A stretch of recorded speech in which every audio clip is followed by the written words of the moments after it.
Please help me give a warm welcome to Mr. John Banza.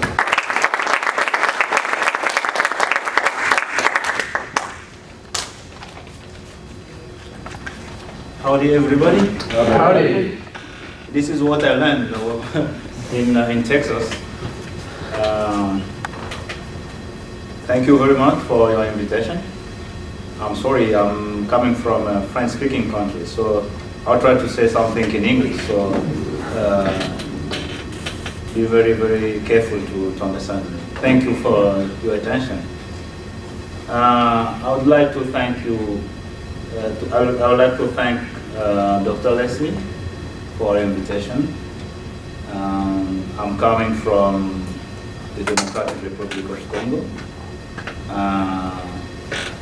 Like I've been presented, I have a long experience in government sector. I've been for, let's say, almost 15 years advice of ministers, different ministers, justice, gender, agriculture, mining, humanitarian affairs, and so on.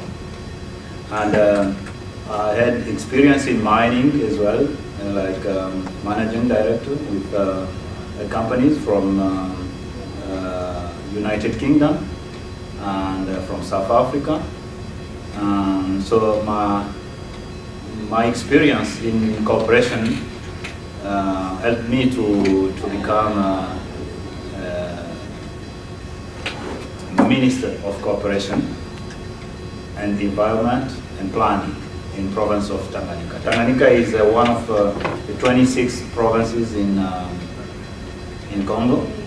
Congo, which is the second biggest country in Africa, which is in the center of Africa. It is, I say, potentially the richest country in the world. So we have potentially everything. If you think about mining, everything which exists in Congo. So, but the population is still poor because of many reasons. So Tanganyika is one of the provinces, and we have the opportunity now since 4 months to develop our province.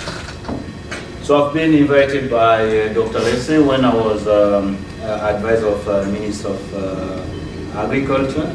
We started talk about partnership between Texas A&M University and the Minister of Justice of Agriculture. And then after four months, I've been appointed as Minister of Environment, Cooperation, and Planning. And she said to me when I was planning my visit here, she said to me she would like to talk with you about leadership, about my experience, how I became minister, and what I'm thinking about the rest of my political career. I said to her, that's a good opportunity to share my experience. Being leader is a matter of what you want, what you have in your idea, in your head. So in my experience, when I was a small child, I was thinking about what I have to do at university. I planned, when I was in primary school, I was planning to go to university and learn international relations and law, and after that get involved in politics. This is what I did. So I was very small when I was thinking about this, and I knew that one day I would become minister. I had that in my head every single day, and everything I was doing, I had that target on front of me, and so everything I was doing, I was putting every single element in that direction. So when I went in university, in our country, to become minister or advisor of minister, most of the time, 90%, you have to be member of a political party. And in Congo, we have let's say 500 political parties, which is not easy. And I'm 42 years old, and I have 22 years of politics non-stop. So I started at university. I went to a political party, and I discussed with the leaders, and I signed my form, and I started from there. And being at university, I was attending meetings and things like that. So I was learning. I did a lot of mistakes, and by doing mistakes, I was like redirecting my target. So when I was in university, and one thing you have to know is Congo is not so that democratic like United States. So it's a struggle. So you're playing with your life. So you have to be very careful in every single step of your life. But I was thinking being minister. So when I finished my university, getting a job in Congo, that's a matter of God. So it's not that easy. You go somewhere and you apply, and then they say come. No, it's a matter of being connected, being in the right place, in the right moment. So that was, I was lucky when I finished, because I was involved in politics. So the political party said, we need some advisors. And I was appointed like advisor of the Minister of Justice. Justice in Congo is a very, very important ministry. So I was there. From university, I had no experience, nothing.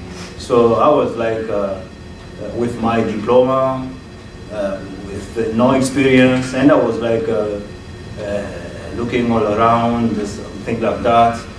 And then those who were there already, they were showing me the way. So being a leader is to have time to learn from those who have experience, to ask, what are you doing? I don't know, I didn't know, and I asked. After 3 months, I became expert on that sector. So from then, we moved to another ministry and so on. So being a leader is to know who you are and what you want, to know the context. From the context, then you can know exactly what you have to do so that you can control the context in your benefit. So everything which can happen, put it in your benefit. You can succeed or you can fail, but if you have an objective, stick on it, and try to think to take everything into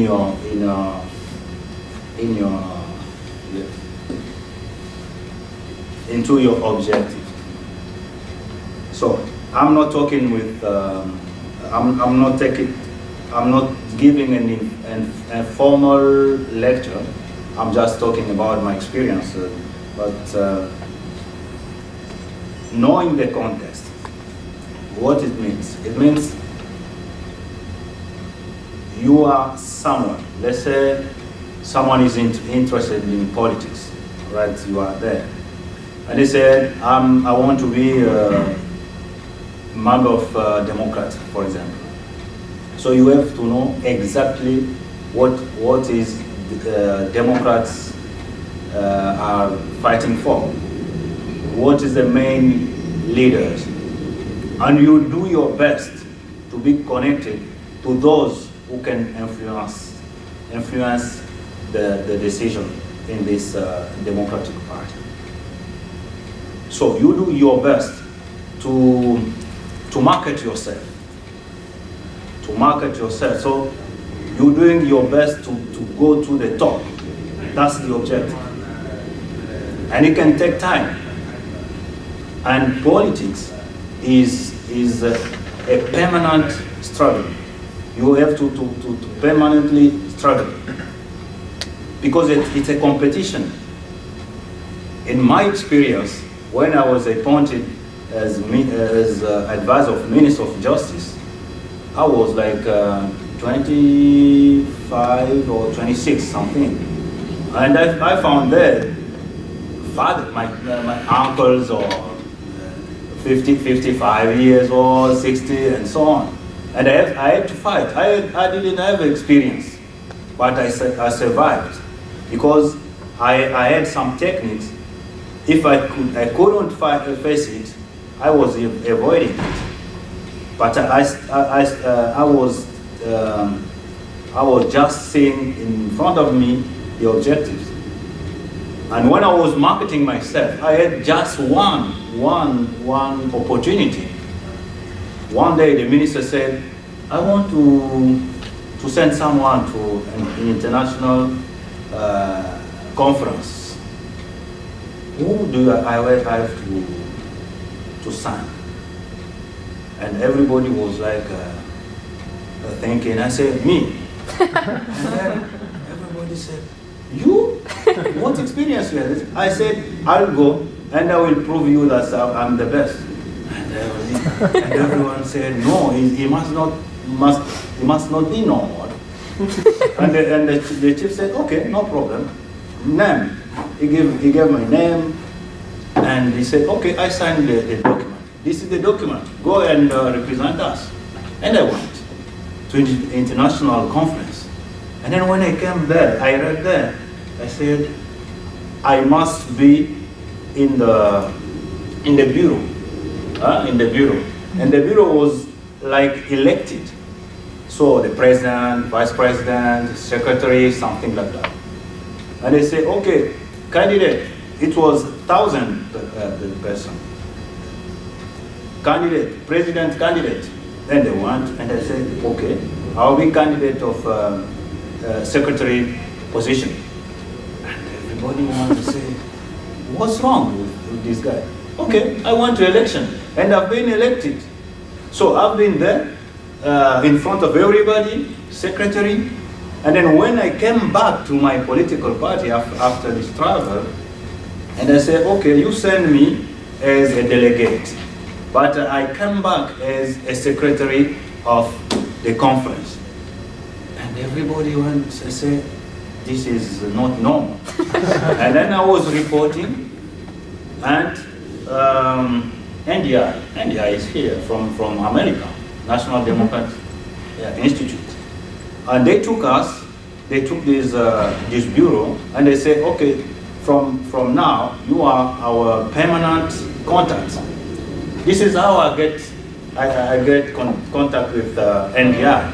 And from NDI, I got contact with US Embassy. And my target was to be minister. So I knew that getting close to those important embassies, like the United States Embassy, England Embassy, and so on, this is an opportunity to have worldwide space. And then, when in the political party, there was thinking about foreign politics. They said, oh, just a minute, where is this? Call this guy. I was young. And I came, what do you think about this one? Okay, I will contact the ambassador. So I became important in the political party. So next mandate, we were moving from one minister to another minister. They said, okay, you must take this one. He must be advisor of incorporation. I said, okay, that it is. So I was in my line. And then when the president decided to have new provinces, like my province, he said, okay, we need to have a government. And they asked in our political party, they said, we need the Minister of Cooperation. So it was easy. Nobody could say me, could say him. They said John Banza. I was in Belgium or in Rome. I was not in Congo. So I was appointed, I was not even there. So everybody said, it must be him. And then I was appointed like a Minister of Cooperation, and I went there. And all ambassadors, once I was appointed, and I went in province from Kinshasa, which is the capital of Congo, I went in the province. All the ambassadors are traveling from Kinshasa to my province because I'm there. Understand? And once I went there, everybody starts saying that he shouldn't be there. He should be minister in Kinshasa. So this is the next step. So when I will meet you again, I will be minister in Kinshasa, and this is just 10% of what I'm thinking to do. So I can tell you exactly what I have to do in my life since 80 years. So it's matter of plan, matter of knowing who you are and what you're looking for. What is the main target of the of your life, and thus you will put everything in your side. Almost, I think this is almost my experience. And then being in Texas is like it's just in my life. So it's a part of my plan. Thank you very much.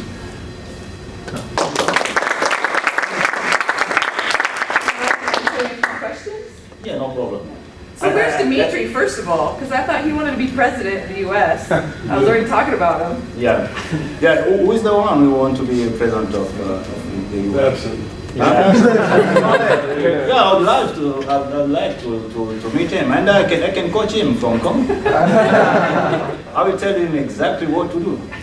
In United States, it's very easy. I'm telling you, it's very easy. In Congo, it's very, very complicated to become advisor of minister and to become a minister. And thinking about being president, you must be a little bit crazy.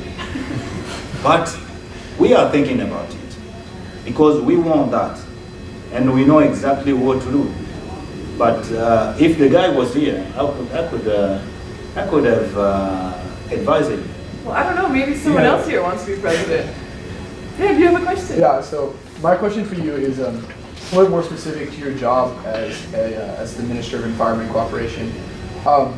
What issues in Tanganyika specifically, like, are you trying to address right now as minister in your capacity, and like, how are you trying to go about doing that? Thank you very much. You know, Tanganyika is a new province, as I said. So we have nothing, no study, no data, no infrastructures, nothing. Compared to Lubumbashi, which is the capital of Katanga. Katanga is the richest province in Congo, okay? And then it had been split in four provinces, and the two so Lubumbashi and Kolwezi, they are very rich. There's no problem. And we are like Tanganyika, new province, so we must start by proper studies. So we have to provide studies for the province to know exactly what is the province, what we have in terms of mining, forest, fish. So every single data, every single study, this is vital. And from then, as Minister of Plan, then I can think about the development plan of the province, okay?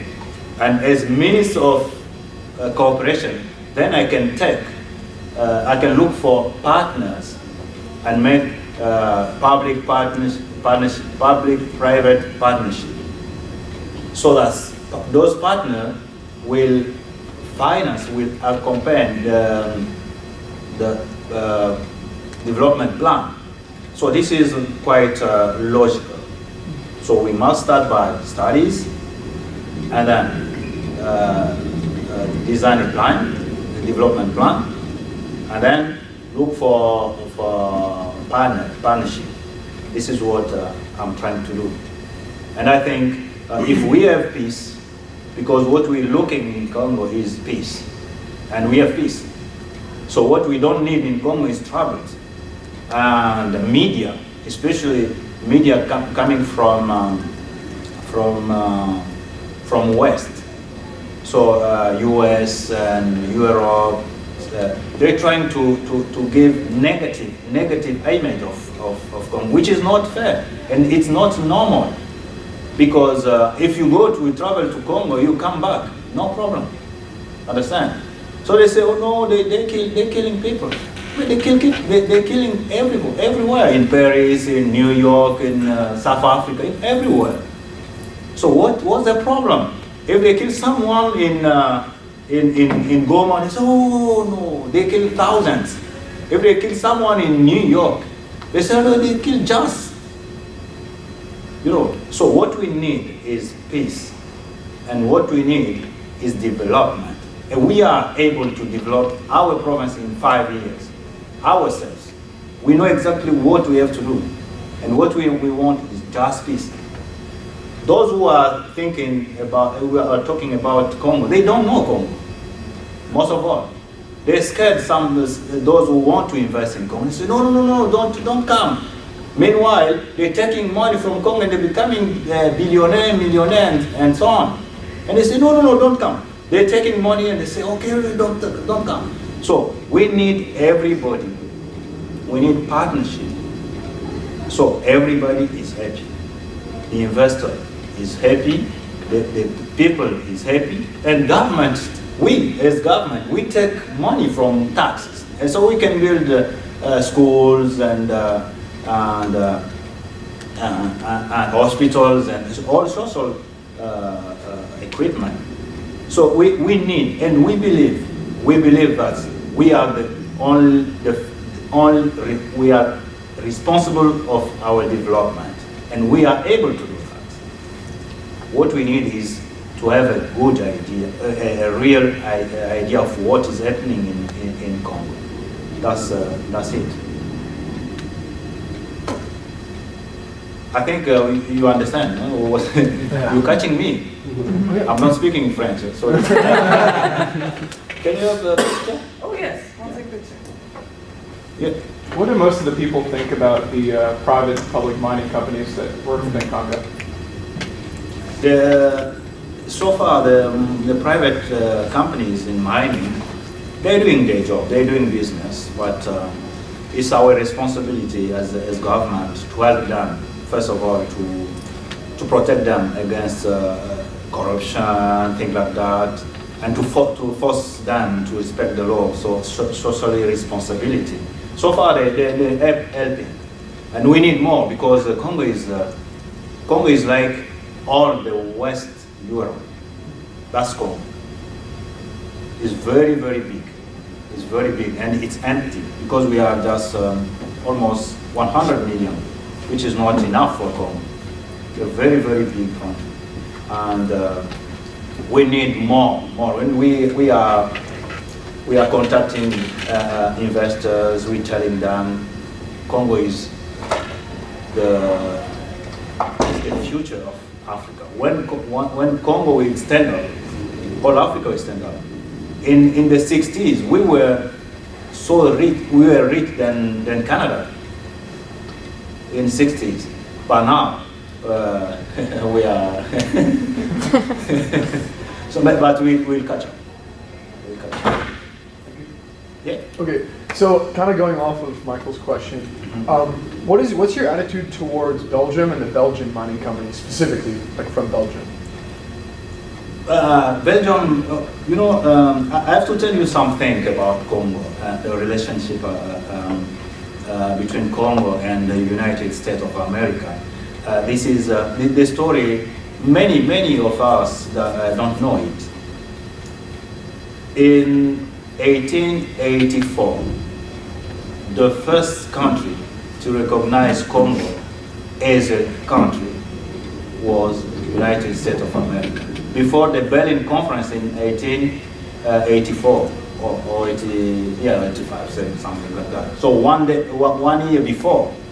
So why America recognized Congo as a country?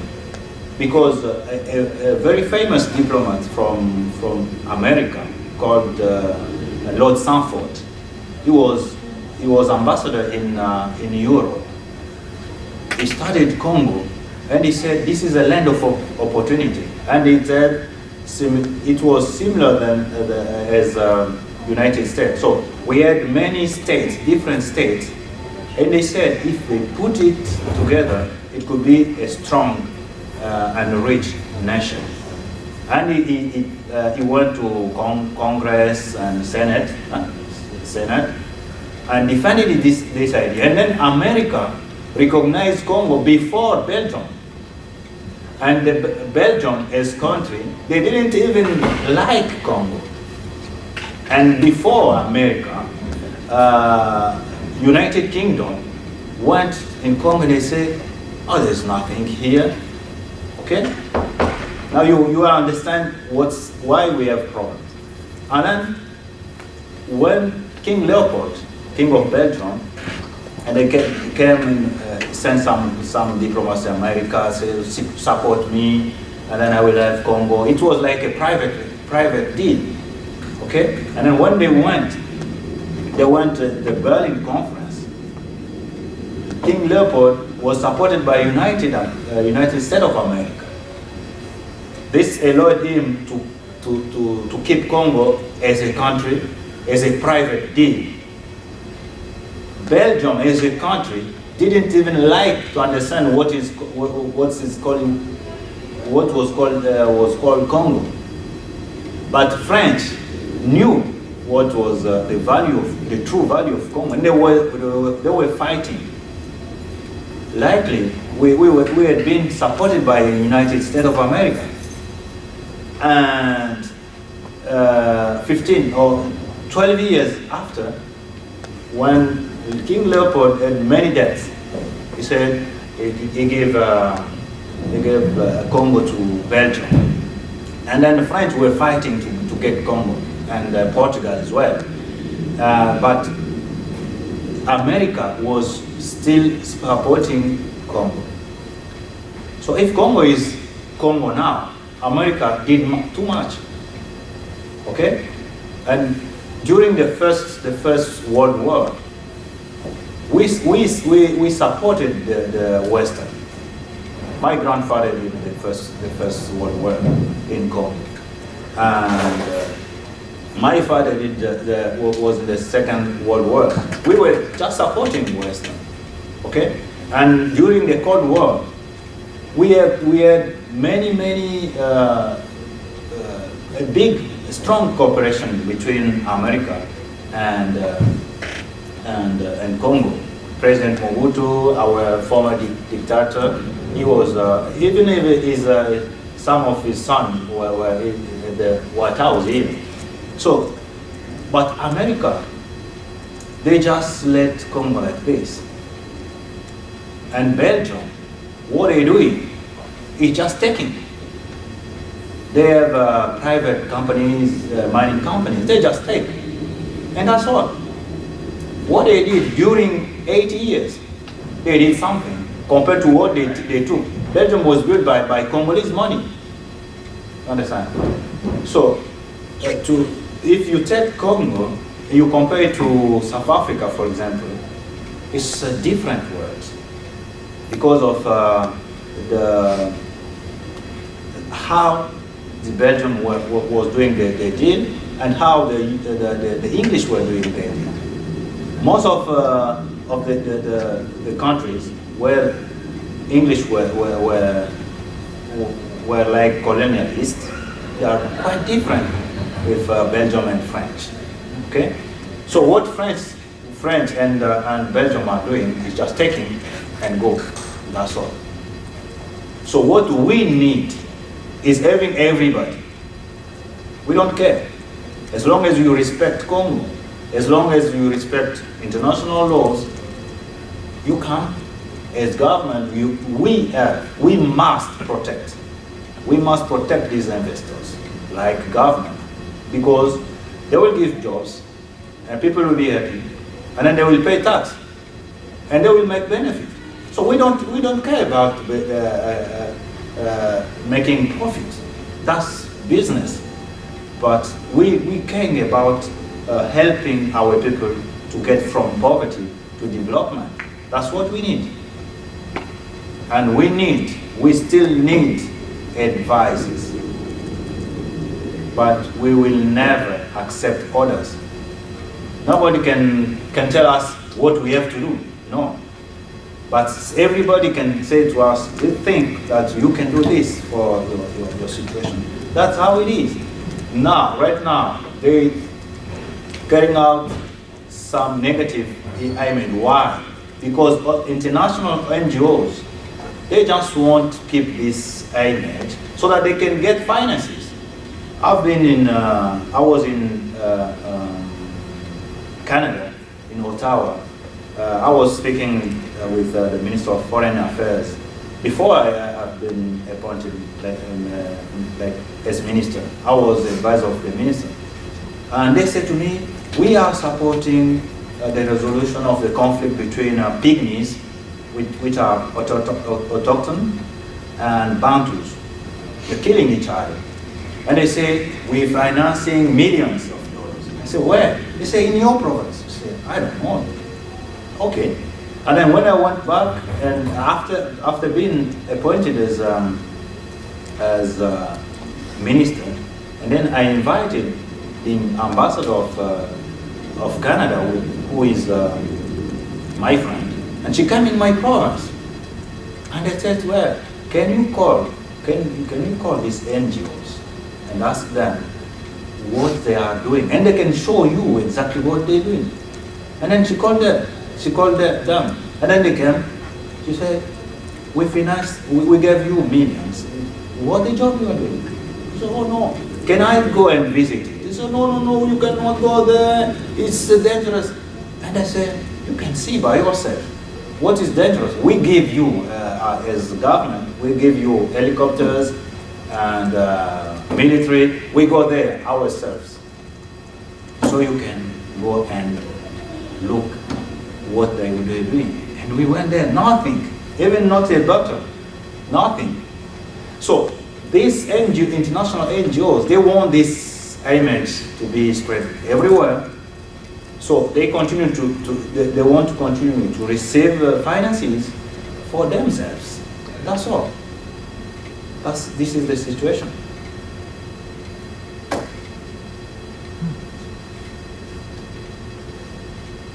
Ladies, come on. Wait, so what do you see that or the media being the largest, I guess, challenge facing the Congo? Like, what in your professional opinion is like the largest challenge facing DR Congo right now?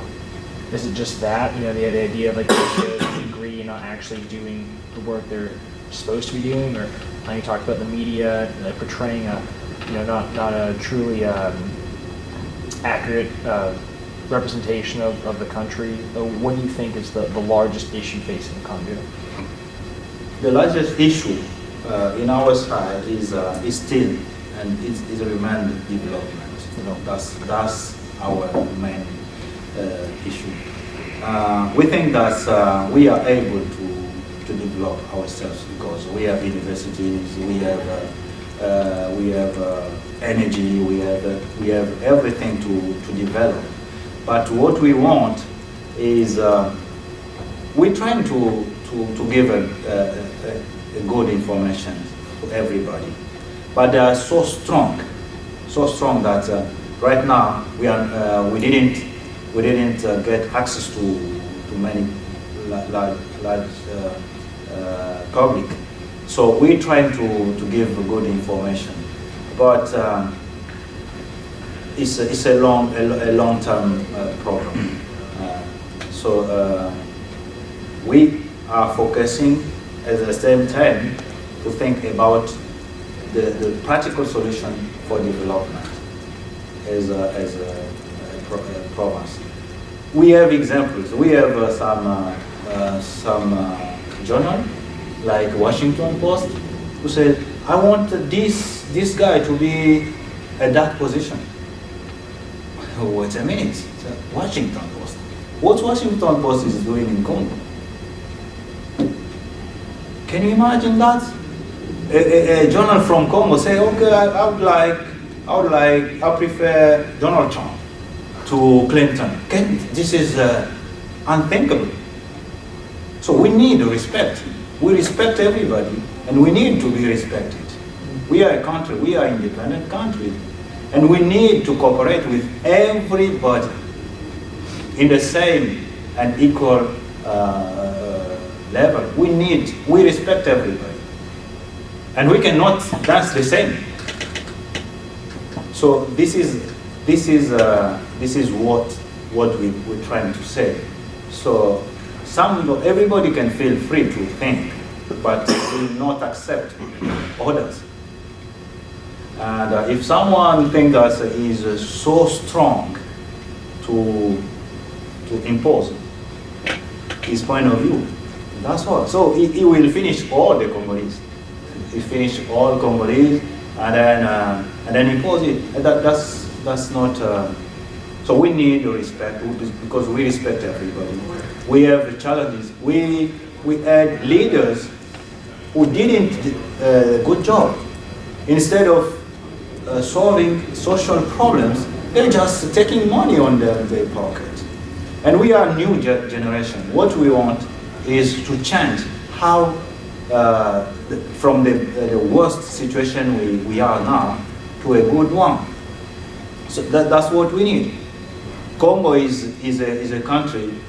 I was saying to my friend, it's a country it's very easy in Congo to become millionaire. Very, very easy, because it's a country of thousands and of millions of opportunities. But who knows it? We have to tell partners, we have to tell everybody. And Congo is safe than some European country. I can even name them. Yeah? But those who are doing business, they are making money, they are billionaires, and then they say, no, don't come. Meanwhile, they take for themselves. No, we don't want that. We don't want that. We want everybody coming from everywhere, do his business, pay tax. Government say, okay, I'm happy, and people say, okay, we are happy. Everybody is happy. Anyway, now the world is like a village. So we cannot say, no, this is for us, and no. So this is our big issue. I think we'll get it. Thank you. How does the political climate of other African countries affect you in the Congo? Okay, well, we have nine neighbors, nine countries around Congo, and right now we have excellent relations. Excellent.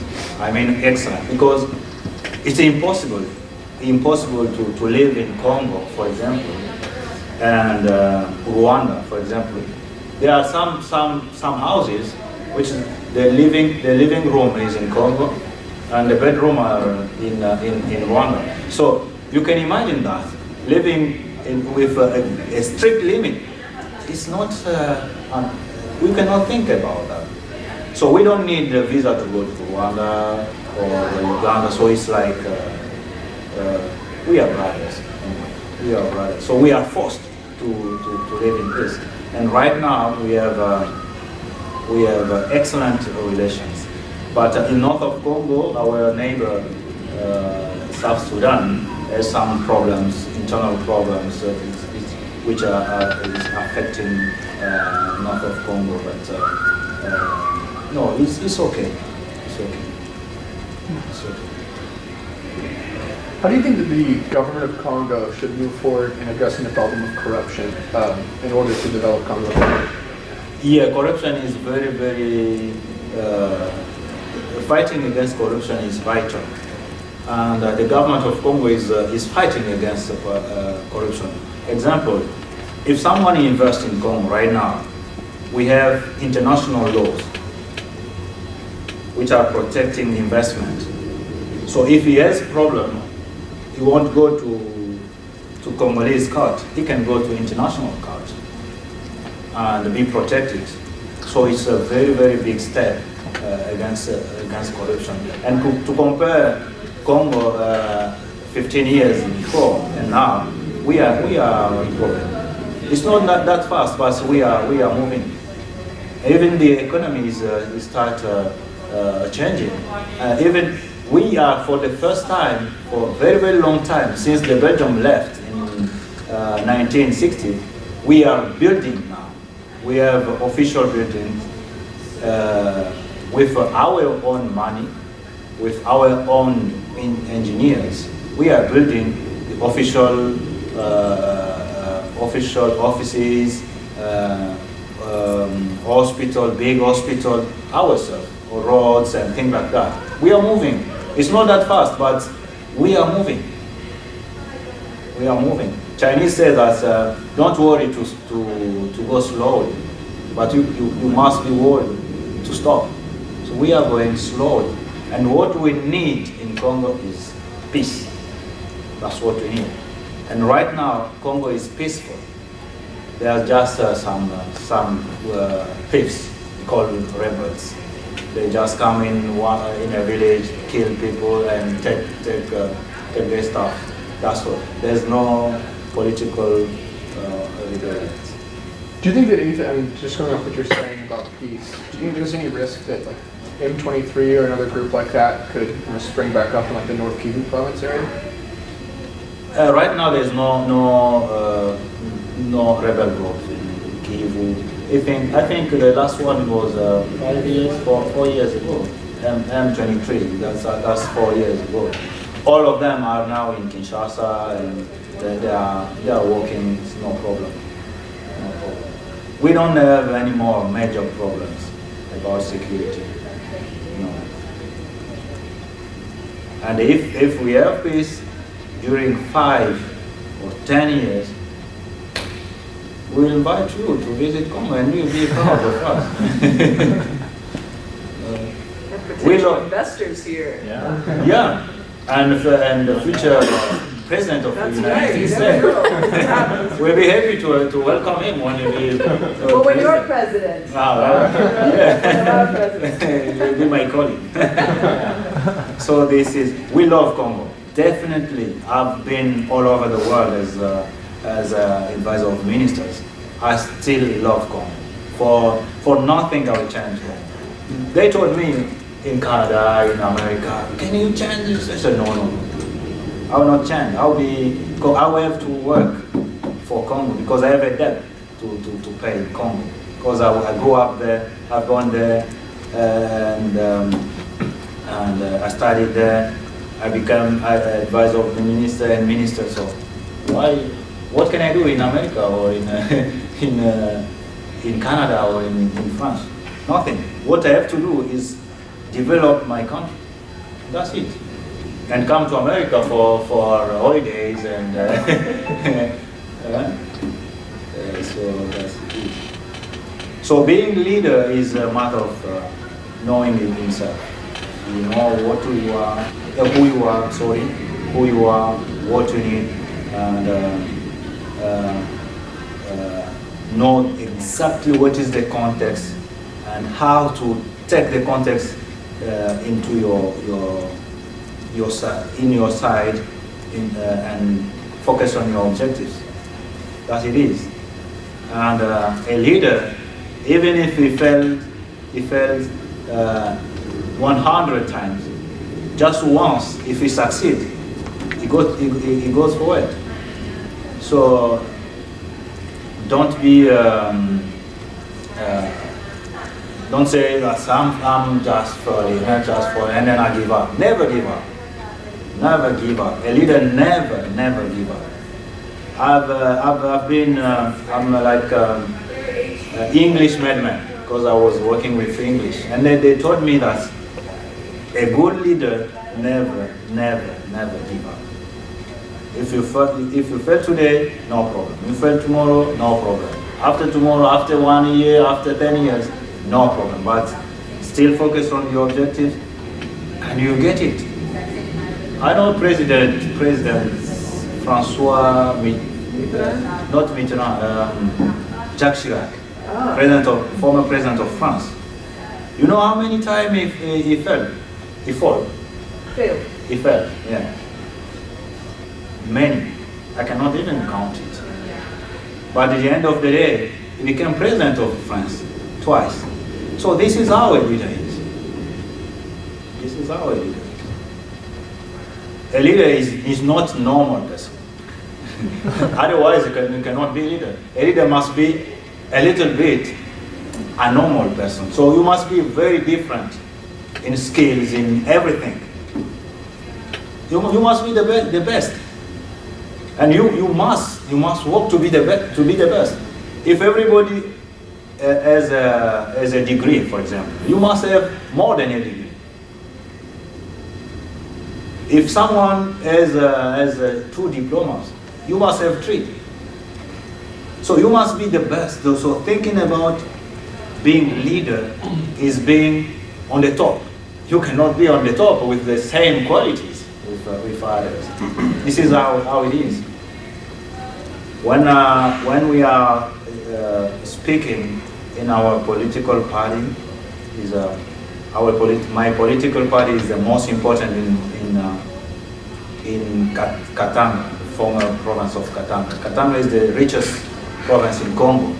So we control that province for years, since years, because of we have the target and we're fighting for federalism.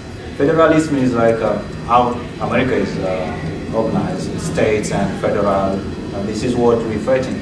And in Katanga, this is what the population wants. They say we are rich and we are poor, so we need to have our potential, and then develop our province. Okay, and then when we are talking in our political party, I always say, if there is a challenge, I say I can do that. They say, how you can do that? I will think to demonstrate that I am the best. I will do that. And if they give me the opportunity to do that, I will do my best to be the best. Okay? So being a leader is to be determined. Huh? Determined. Yeah. And so that's it is. And for the first time, I met the President Kabila because I'm usually on TV, so I'm a little bit known, not as a big politician, but known like a young leader. And when I met the President Kabila and he shook my hand, he looked at me and he laughed. And I asked his advisor, why he did that? He said, you're thinking about what you're saying on television. So this is being a leader.